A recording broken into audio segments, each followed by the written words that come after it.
Ryan, your player to watch in 2022? Tough question, Billy. I think we've probably seen one of them that came to mind when I first started thinking about this. That was probably Scotty Boland. Probably had an unexpected chance in the Ashes, in this Ashes due to an injury.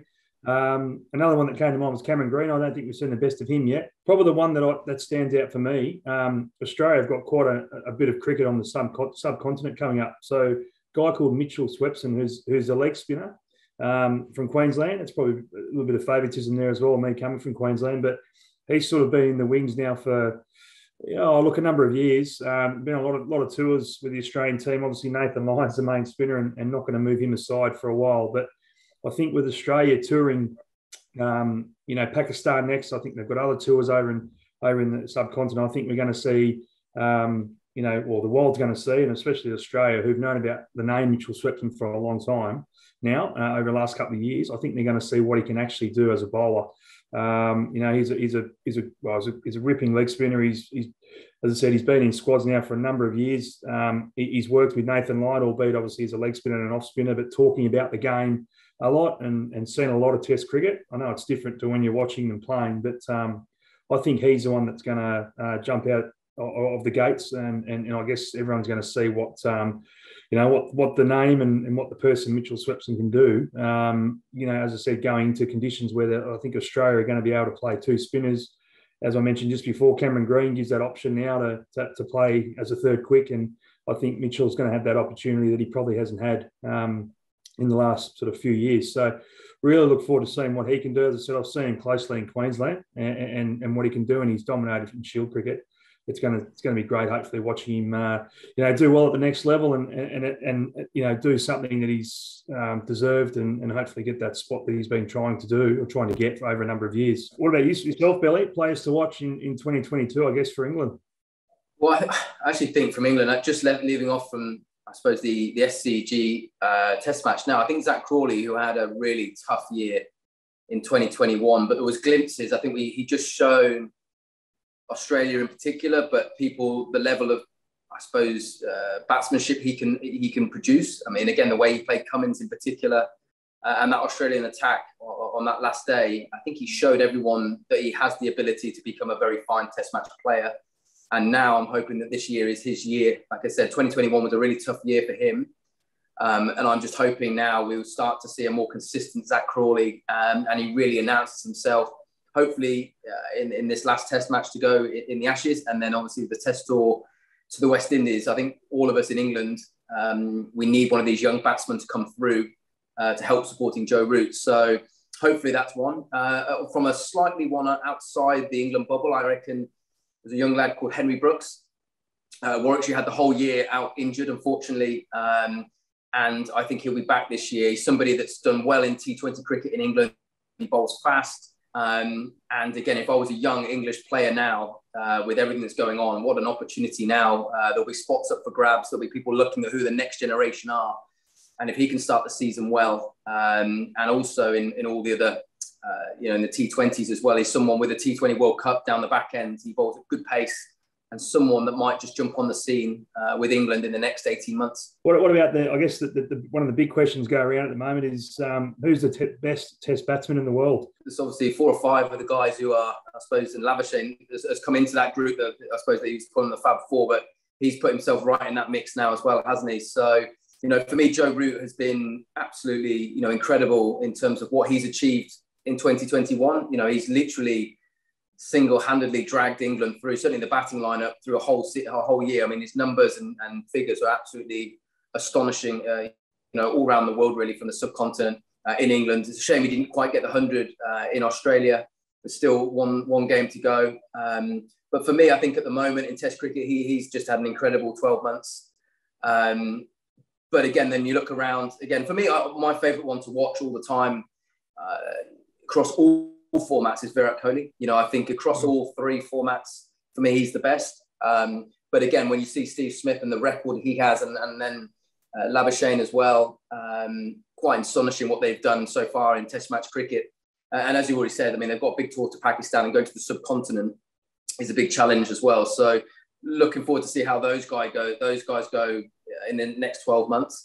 And obviously then you're coming against someone like Babar Azam as well, who again will have a point to prove. You know, it's a massive tour, really, the first big tour back in Pakistan. So I'm sure he'll want to throw his hat in the ring for being the best player in the world as well. So I think it's going to be an interesting few months to see how that who can keep on to the top spot in the rankings as well. Who do you think, mate, out of what you see at the moment at the top in the, you know, with those 5 or 6 guys? Yeah, I don't think there's just one at the moment, to be honest. I think the batters, you know, as you mentioned them there, Kohli, Root, you know, Smith and Labuschagne, Azam. I think for me, what I look at, and same from a bowling point of view, is who are the best player in the world, or players play well in all conditions, I think. And you know, as you say there, I think at the moment Australia have been starved of Test cricket, but you know, Root has done that. He's gone over the subcontinent, has made hundreds. He's done it in England. And for me at the moment, he would be number. I think. Well, I know Marnus is, and don't get me wrong, he's played very well as well. But for someone who's done what Root's done, as you said, almost single-handedly, you know, helped England through a number of Test matches, I would say him at the moment. And I'm probably, as I said, I'm putting Marnus down. He's not going to be happy about that. But yeah, I think to play in all. To be number one in the world, I think you've got to play well in all conditions, and Joe's done that. And as you mentioned, I think Virat, as much as I love him, he's struggled a little bit. I think over the last little bit, be interesting to see how it takes that. But I mean, you mentioned him. Kane Williamson's another one who's not playing. He missed out that Test match series against Bangladesh, just completed. But as I said, there's a lot of good batters around. But again, I love watching how they adapt to different conditions. As you said, Joe Root probably hasn't had that. He hasn't got that elusive 100 that he's been looking for over here, but there's still 2 opportunities to go. And as I said, with it, you know, with a little bit of momentum from that draw in Sydney, that hopefully will, you know, for England's sake, not Australia's sake, but you know, allow him to take a little bit of momentum into his game and maybe get that 100 in Hobart. But again, it's really hard to pick one. And I know as a bowler coming up against any of those guys, especially as you said, Babar Azam, who's as we all know, you know, when you're going overseas, you know that the players are so strong in their own conditions, and Bubba's one of those guys. So I really look forward to seeing how how he plays against Australia, who obviously got a really good attack at the moment, and 2, how we bowl to him and how we handle the conditions as a bowling unit. And then to go into your discipline, best bowler in the world right now, or? Yeah, it's another tough one. I mean, I think Pat's got to be up there. Paddy Cummins has got to be up there. You know, he's been unbelievable, I think, through this. Well, he's obviously missed 1 Test match. He's been good for a while now. You know, a bit like the other day, he's got the knack of coming on and just taking a big wicket, and he's done that a lot over the last sort of couple of years. So I think he's got to be definitely up there. Yeah, again, it's really hard. You've still got, I mean, Kagiso Rabada's still around the mark. You know, I've watched him a couple of times over the last couple of weeks, and it's almost like he loses his rhythm, but then all of a sudden he just finds it next ball and picks up 3 or 4 wickets or 5. And again, a bowler that can do that, again, is amazing, because I know obviously bowling is rhythm and feel, and it doesn't always feel good and it can go bad. But as you see with Kagiso, it seems to, you know, if he loses it for an over, it comes back next over, or can come back next over. So Jimmy's still up there. He obviously he's gotten better, I think, this series. I hope to see him in Hobart. I'm not sure what the thinking is with him, you know, playing the next Test. But I think, you know, I think Hobart, the crowd would love to see it, because, well, obviously it's probably the last time we're going to see Jimmy on Australian soil, unless he comes back as a 44-year-old, which he may do. You never know with him. But yeah, I don't know. What are your thoughts on that? I mean, it's a tough one. Yeah. I probably haven't answered that very well. It is a tough question. Like you said, there's so much quality at the moment. I think for me, I mean, Pat Cummins really is, I think he's number 1 seamer in the world. There's no doubt. As you said, I mean, I'm watching Jimmy, you know, and even at the age of 39 now, I mean, there was question marks even in the winter before about going to India, and his numbers when he left India, that tour, were absolutely incredible. It's the same this tour. You know, he seems to be, even with age, he seems to be, whatever people are throwing questions, what he can't do. And yes, everyone will say he's great at home, but everywhere he seems to go at the moment, even at his age, he seems to be just ticking off, you know, those, I suppose, the places that people have question marks over him as a bowler. I think Ashwin as a spinner for me is probably the number 1. Obviously, it's tough on Lyon, but I just see Ashwin just win so many games at the moment for, you know, for India. And I know it's easy. easier said than the fact that he gets the conditions in India, but also the pressure he has to handle on, bowling teams out constantly. And that's sometimes as a spinner isn't easy. You've got to be a certain character to be able to accept that responsibility. The ball's turning and people just expect you're going to do it. So I think he's the best spinner in the world at the moment.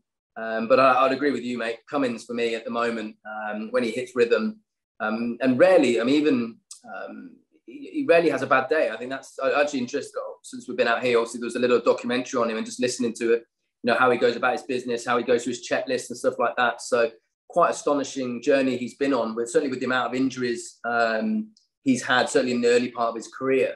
And I think right here, right now, he's the one guy that's, like I said, if you had to give the ball to somebody, he's probably the one you'd want to give it to right now.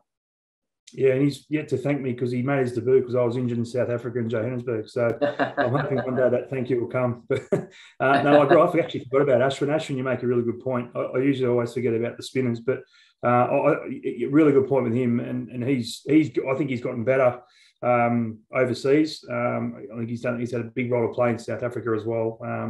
But definitely another one who dominates at home. As you said, the pressure he has on him is phenomenal at home in India, and he seems to always back up. I've had a bit to do with Ashwin with Ravi, and he's an amazing thinker of the game. He's the way he talks about the game. He talked about things that I never thought existed in the game, and that blew me away. I am a fast bowler, I know, but that absolutely blew me away. Some of the stuff and the tactics that he looks for and talks about. So, really good point about him.